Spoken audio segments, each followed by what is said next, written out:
Hello, my friends, and welcome to Storytime with Mrs. A. Today we're going to be reading a very special book called Waiting for the Biblioburro. A biblioburro, that's a strange word. You know what? It's in Spanish. And so let's break it up. The first half of the word biblio, does that sound like something you might have heard before? Maybe a bibliography or something to do with books? Yes, you're right. And then burro means a donkey. So let's look at the picture. Looks like we've got donkeys carrying books. This looks like a very interesting story. So let's go ahead and dive right in. Waiting for the Biblioburro by Monica Brown. On a hill behind a tree, there is a house. In the house, there is a bed. And on the bed, there is a little girl named Anna, fast asleep, dreaming about the world outside and beyond the hill. Do you guys see Anna inside of her bedroom? I wonder what she's dreaming about. When Anna wakes up to the rooster's kee-kitty-kitty, Poppy is already at work on the farm, and Mommy is busy in the garden. Anna bathes her little brother and feeds the goats and collects the eggs to sell at the market. After breakfast, Anna and her mother walk down the hill. Anna closes her eyes against the sun and wishes she was back in the cool of the house with her libro, her book. Anna has read her book, her only book, so many times she knows it by heart. The book was a gift from her teacher for working so hard on her reading and writing. Can you imagine only having one book? Just one, that's it. I wonder which one I would pick. Which one would you pick if you could only have one book? But last fall, her teacher moved far away. And now there is no one to teach Anna and the other children in her village. So at night, on her bed, in the house, on the hill, Anna makes up her own cuentos and tells the stories to her little brother to help him fall asleep. She tells him stories about make-believe creatures that live in the forest, in the mountains, and the sea. She wishes for new stories to read, but her teacher with the books has gone. One morning, Anna wakes up to the sounds of tack-a-tack-a-tack, clip-clop, and a loud ee-ah, ee-ah. When Anna looks down the hill below her house, she sees a man with a sign that reads, Biblioburro. With the man, there are two burros. What are they carrying? Can you guys look? Do you see? It looks like he might be carrying some books. Libros! Books! Anna runs down the hill to the man with the sign and the burros and the books. Other children run to him too, skipping down hills and stomping through the fields. Who are you? Who are they? The children ask. The man says, I am a librarian, a bibliotecario, and these are my burros, Alpha and Beto. Welcome to the Biblioburro, my biblioteca.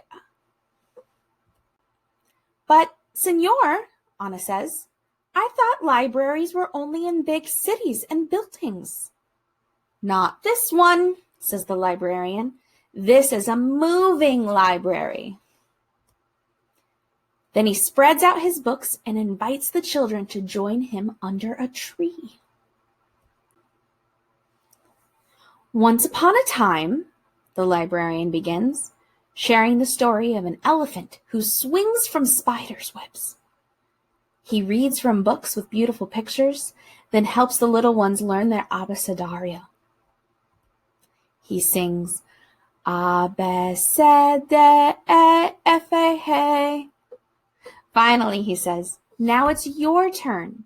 Pick out books, and in a few weeks I will be back to collect them and bring you new ones. Me too? Asks Anna. Especially you, says the librarian with a smile. So many cuentos! While Alpha and Beto chomp the sweet grass under the tree, Anna picks up book after book and finds pink dolphins and blue butterflies, castles and fairies, talking lions, and magic carpets. Someone should write a story about your burrows, Anna tells the librarian, rubbing Alpha's nose and feeding more grass to Beto. Why don't you? He asks. Then he packs up the books and is off. Enjoy, he calls to the children. I will be back.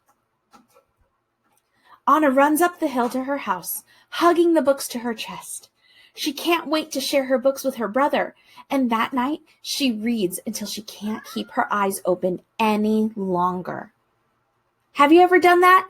Have you ever stayed up all night reading a book? I know I have. Each morning, Anna does her chores and reads and looks out her window. She listens for the sounds of Alpha and Beto, but weeks pass and the librarian doesn't return. When will he come back? She asks her mother, who smiles and says, Go read, Anna. When will he come back? She asks her mother, who smiles and says, Go draw, Anna. When will he come back?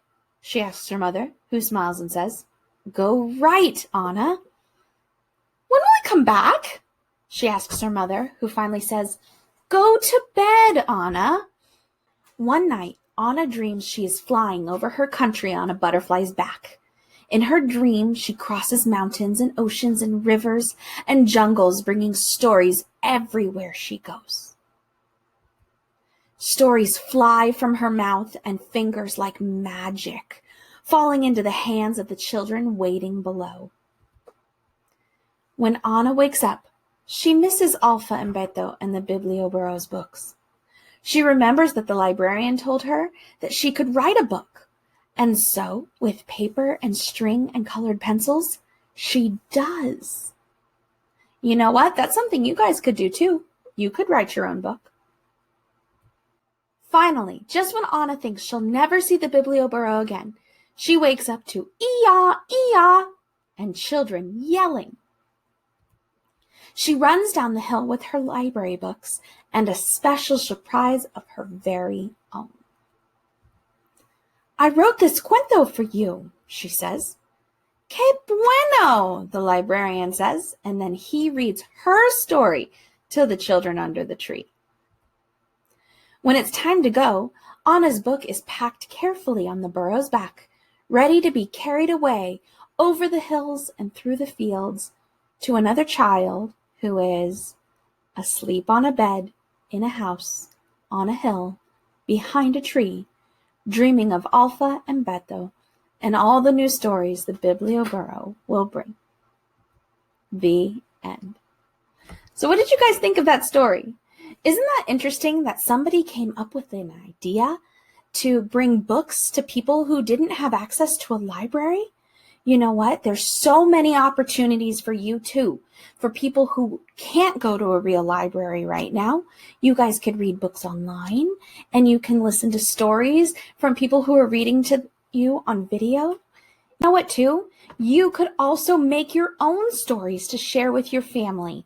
You know what? That's one of my favorite things to do when I have some free time. I like to think of some fun characters, maybe even after your pets or your siblings, and tell funny stories, and then draw those pictures and put them together into your very own book. If you do something like that, though, would you share it with me? I would love to see pictures of your books that you make. You can go ahead and email them to me. Email me pictures. All right, guys, thank you so much for reading with me. It was so nice reading this story about the Biblioburro. I'll see you guys next time on Storytime with Mrs. A. Bye.